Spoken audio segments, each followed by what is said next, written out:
The papaya plant time-lapse. A gardener's journey from seed to fruit. The papaya plant, a fast-growing, tropical wonder, holds a special place in the hearts of gardeners and fruit lovers alike. Despite its tree-like appearance, Carica papaya is actually a large, herbaceous shrub, a detail that makes its vigorous growth even more remarkable.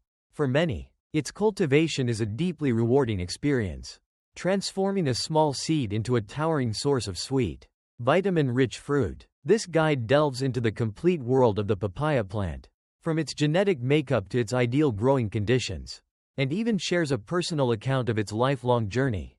The papaya's life cycle, a time-lapse in my garden. Growing a papaya plant is a masterclass in patience and observation. My journey began with a handful of small, black seeds scooped from a ripe, store-bought papaya. I rinsed them, removed their gelatinous coating, and let them dry for a couple of days before planting. Week 1 to 2, germination. I chose a large pot with well-draining soil and a sunny spot. I sowed several seeds, knowing not all would sprout and that I'd need to identify the plant's sex later. Within a few weeks, tiny green shoots emerged, a promise of the vibrant life to come. I thinned them out, keeping only the strongest two. Month 3 to 4, the stalk rises. The seedlings grew quickly, developing their signature lobed leaves at the top of a single, unbranched stem. Their growth was almost visible, a testament to their love for warmth and sun. By this point, the plants were over a foot tall, and I began to fertilize them every 2 weeks with a balanced liquid feed to support their rapid development. Month 6 to 8, the moment of truth. This was the most nerve-wracking part. The plants had reached about 4 to 5 feet and began to bloom. I carefully observed the flowers to determine their sex. One plant had small, trumpet-shaped flowers dangling on long stalks, a male. The other had a more subtle, single bloom growing close to the main stalk. This was the one I had hoped for, the hermaphrodite, with both male and female parts, capable of self-pollinating and producing fruit. While female plants also bear fruit, they require a male pollinator. In a small garden like mine, a hermaphrodite was the perfect choice. I removed the male plant to give the fruit bearer more space and nutrients. Month 9 to 12, the first fruit. After successful pollination, a tiny, green papaya began to form at the base of the flower. Over the next few months, it grew steadily, its weight causing the stem to gently curve.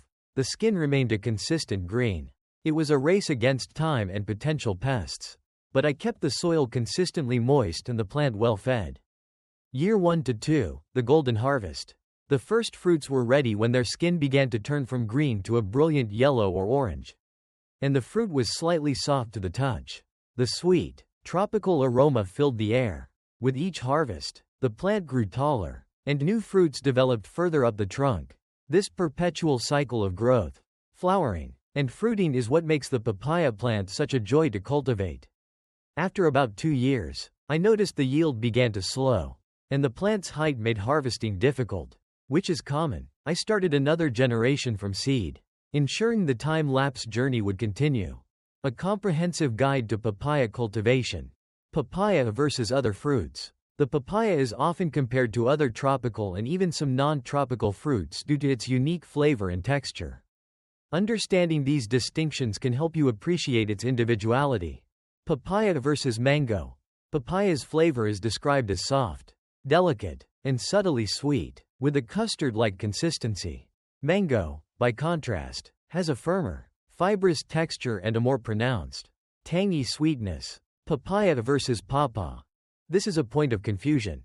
While pawpaw is a common nickname for papaya in some regions, like Australia and parts of the Caribbean, the true pawpaw, Asimina triloba, is a native North American fruit. The North American pawpaw has a flavor reminiscent of banana, mango, and vanilla, with a custardy texture, distinguishing it from the papaya. Papaya versus guava. Papaya is known for its mild flavor and lack of strong scent. Guava, especially the pink varieties, has a more pungent, musky aroma and a strong, sweet tart taste with crunchy seeds. Papaya versus pineapple. Papaya contains the enzyme papain, which is a powerful meat tenderizer and aids digestion. Pineapple contains bromelain, an enzyme with similar properties. This shared characteristic is a common comparison point. Papaya varieties. Papaya plants come in many varieties, each with unique characteristics related to fruit size, shape, and flavor. Hawaiian, solo, papayas, small, pear-shaped fruits, around 1 pound, with a sweet flavor and reddish-orange flesh. Popular cultivars include Sunrise and Kapoho. They are often hermaphrodite plants, making them ideal for small-scale growing. Mexican papayas, much larger, cylindrical fruits, often weighing 5 to 10 pounds or more. They have a milder flavor and are typically sold when their skin is still green to be used as a vegetable. Maridol is a well-known cultivar. Other notable varieties. Pusa dwarf. A dioecious, male and female plants are separate, variety with a compact size. Great for high-density planting. Pusa delicious. A hermaphrodite variety known for its excellent flavor and deep orange flesh. Red lady. A semi-dwarf, hermaphrodite plant that produces medium-sized, reddish-orange fruit. Planting and care. Papaya plants require specific conditions to thrive and produce fruit. Climate and temperature. Papayas are tropical plants and do best in USDA hardiness zones 9-11. They prefer temperatures between 70 degrees Fahrenheit and 90 degrees Fahrenheit, 21 degrees Celsius to 32 degrees Celsius. Temperatures below 50 degrees Fahrenheit, 10 degrees Celsius, can slow growth. While frost is lethal, soil and light, they need at least 6 to 8 hours of full sun daily.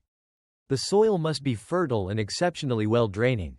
Waterlogged soil is the fastest way to kill a papaya plant, as it causes fatal root rot. Sandy loam soil with a pH between 6.0 and 6.5 is ideal. If you have clay soil, it's essential to plant on a mound to improve drainage. Watering. Papayas need consistent moisture but hate wet feet. Water deeply but infrequently, allowing the top layer of soil to dry out between waterings. Fertilization. Papayas are heavy feeders. Fertilize young plants every 2 weeks with a balanced fertilizer. Once the plant is established, switch to a complete fertilizer with nitrogen, phosphorus, and potassium every month during the growing season. Common pests and diseases. Papayas are susceptible to several issues, most of which can be managed with proper care. Pests. Common pests include papaya fruit flies, mites, mealybugs, whiteflies, and aphids. Regularly inspect the underside of leaves for these tiny invaders. Horticultural oils or insecticidal soaps are often effective. Diseases. Papaya ring spot virus, PRSV. This is the most devastating disease for papaya plants. It causes yellowing, mosaic patterns on leaves, and disfigured fruit. There is no cure. Infected plants must be removed immediately to prevent spread. Anthracnose and powdery mildew. These fungal diseases can be managed with proper air circulation and, if necessary, fungicides. Root rot and stem rot, caused by poor drainage. These are the most common non-viral diseases. They are a direct result of overwatering. Frequently asked questions, FAQs. Q1. How do you tell the difference between male, female, and hermaphrodite papaya plants? The sex of a papaya plant is determined by its flowers. Male produces long, dangling clusters of small, tubular flowers on a long stalk. They do not bear fruit. Female has larger, singular, or small clusters of flowers that grow very close to the stem. These flowers are usually rounder and will produce fruit if pollinated. Hermaphrodite contains both male and female parts in a single, perfect flower. They produce elongated, pear-shaped fruit and are self-pollinating. Q2. How tall do papaya plants grow? Papaya plants are fast-growing and can reach heights of 10 to 30 feet, 3 to 9 meters. In commercial settings, they are often replaced every 2 to 3 years as they become too tall for easy harvesting. Q3. How long does it take for a papaya plant to produce fruit? Under ideal conditions, a papaya plant can begin to produce flowers in as little as 4 months and bear its first fruit within 7 to 11 months after planting. Q4. Do I need more than one papaya plant to get fruit? If you have a hermaphrodite plant, you only need one to get fruit because it is self-pollinating.